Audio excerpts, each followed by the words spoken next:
Сегодня еще один супер рецепт от моей мамы. Квашеная капуста со свеклой по-грузински. Все, что нам понадобится для этого вкуснейшего соленья. Это, конечно же, белокочанная капуста, свекла, сельдерей, чеснок, лавровый лист, красный острый перец и соль. Для начала разрежем капусту на 4 части, пополам и пополам.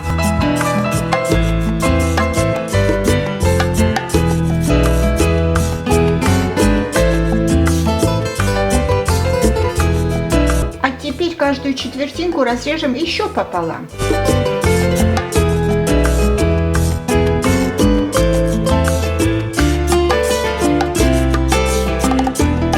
Капуста готова, я ее нарезала на 8 частей. Очистим свеклу и чеснок и начнем засолку. Очищенную свеклу тоже нарежем. Вот так дольками можно нарезать, и этого будет достаточно. Очень рекомендую вот так вот раздавить ваш чеснок, и ваша капуста получится более ароматная, чесночная. Теперь начинаем готовить рассол для капусты. Для этого ставим воду на огонь и ждем, пока она закипит. В кипящую воду добавляем соль. Из расчета 2 неполные столовые ложки на 1 литр воды. И сюда же опускаем нарезанную ломтиками свеклу. Лавровый лист не забудьте. Посмотрите, вода повторно закипела. И теперь опускаем сюда капусту.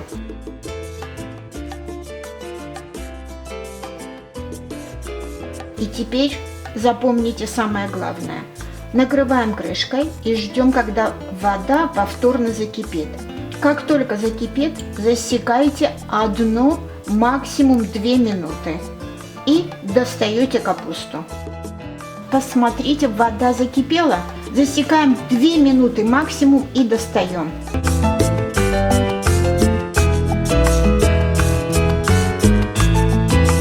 Промываем капусту под холодной проточной водой.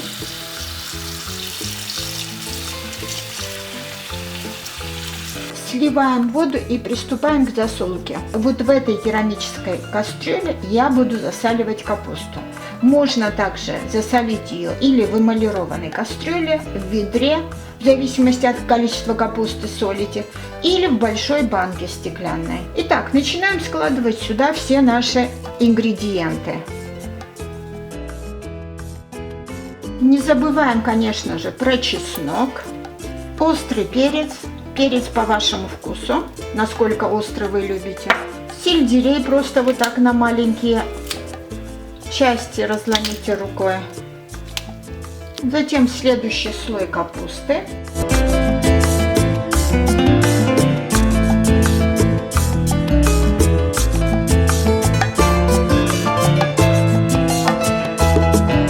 И теперь дожидаемся, пока вода, в которой мы варили капусту, полностью остынет. И затем вот этим рассолом холодным уже мы заливаем капусту. И на этом все. Заливаем капусту. Теперь придавливаем тарелкой. Накрываем крышкой. И оставляем на 1-2 дня при комнатной температуре. Но обязательно вдали от прямых солнечных лучей. Прошло 2 дня. Давайте посмотрим. Какой аромат отходит от этой капусты. Вы даже представить себе не можете. А посмотрите, как выглядит красиво. Давайте я сейчас достану и попробую. Вот видите, капуста должна быть вот такая твердоватая.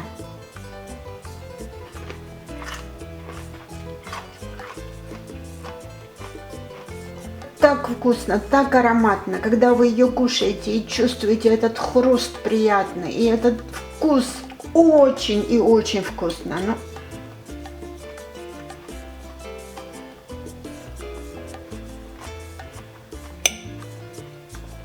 И свекла тоже получается такая вкусная, такая ароматная. Ну просто незабываемый рецепт, неповторимый. А если вы приготовили много капусты, то Ее можно без проблем хранить всю зиму. Главное, найдите правильное место, где-нибудь в погребе или в холодном месте. Приятного вам аппетита! Обязательно попробуйте. Эта капуста очень вкусная, ну очень. Спасибо вам за просмотры. Подписывайтесь на наш канал и делитесь нашими рецептами со своими друзьями.